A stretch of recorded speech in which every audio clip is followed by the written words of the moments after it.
Salut Pingouin, on va regarder comment un projet tiers a réussi à faire monter APT au niveau de DNF. Donc gestion de package, on va faire comme d'habitude, on va se mettre dans le contexte, on va monter une VM, toujours une phrase code, une cloud Debian, on va vérifier si elle est à jour, un tofu apply, on va aller voir la VM boot, on va regarder comment sa DM elle est montée.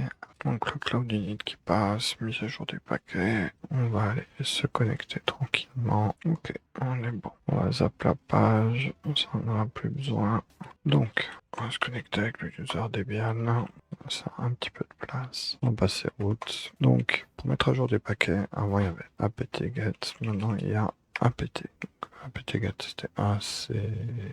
apt a repris le flambeau, et donc pour mettre à jour les paquets, on fait déjà un apt update. Ça met à jour un cache de mémoire locale sur la machine. Si on veut updater la machine, on fait un upgrade. Donc là, Cloud Init a monté une machine sans rien. On a une autre option qui est apt full upgrade. Donc là non plus, ça ne fait encore rien parce que la machine est toute fraîche, mais l'apt full upgrade permet de virer tout ce qui est package désuets qui sont plus utilisés.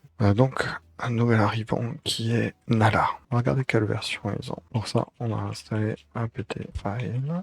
Donc apt file va nous permettre de faire un cache de tous les paquets qu'on a dans nos repos. Pour commencer, il faut déjà qu'il construise sa liste. On regarde maintenant un apt file search Nala. Il en trouve beaucoup.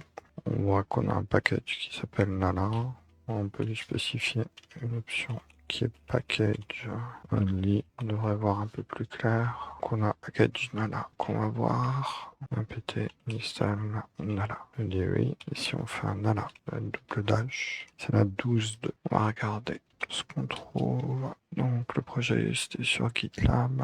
Si on regarde dans les releases, on voit qu'on est déjà en version 14. On va déjà faire un apt remove de Nala. Et là, vous voyez, en faisant le remove, il va bien remover le paquet, mais il va laisser tout ça sur le serveur, alors que c'est utilisé par aucun autre package. Donc à la place de faire un remove, on peut faire un Nala auto remove. Du coup là, on sera tout propre en une fois. Ensuite, on va aller récupérer cette version, on va faire un wget install, on va récupérer le point .deb directement. On a notre point .deb et pour l'installer, on va faire un apt install de Nala. Il le trouve dans le répertoire courant.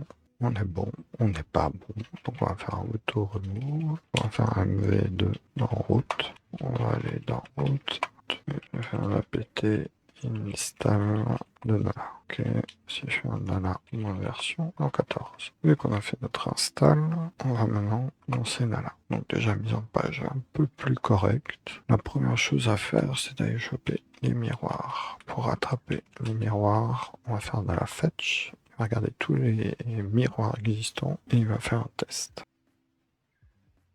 Donc on va prendre le premier, on est plus rapide, donc on ferme le choix. Maintenant, on peut utiliser Nala. On va faire un Nala update. Donc déjà, rien qu'au niveau de la mise en forme, c'est plus propre. Ça va plus vite, parce que les opérations sont menées en parallèle.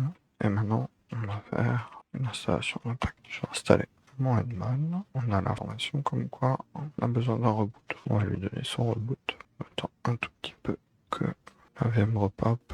Je vais pas aller m'amuser à aller dans Proxmox. Question de seconde. Si je regarde maintenant, j'ai bien Edmon qui a été installé sur mes ressources serveurs. Parfait. Admettons que maintenant, je vais installer NetTools. Toujours le même affichage. Le termine. Ma commande netstat. Tout se passe bien. Et maintenant, là où Nala arrive au niveau de Yum et de DNF, peut-être regarder directement dans un nouveau shell. DNF fonctionne comme ça. Donc là, il nous veut la masse de mise à jour. Et on va regarder par exemple, il y a du kernel, il y a des changements de version. C'est sûr que DNF c'est pas aussi joli, mais il y a vraiment une killer fonctionnalité qu'il y a dans DNF. Je vais montrer ça tout de suite dès qu'il a terminé de faire ces petites installs.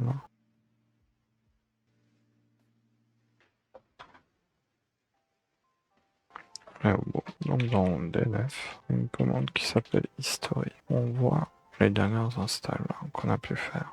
Et avec ça, on a accès à un rollback qui doit s'appeler, je crois, undo. Si je prends mon D9 history, undo du 6, ici il donnera exactement la même chose. Voilà, history.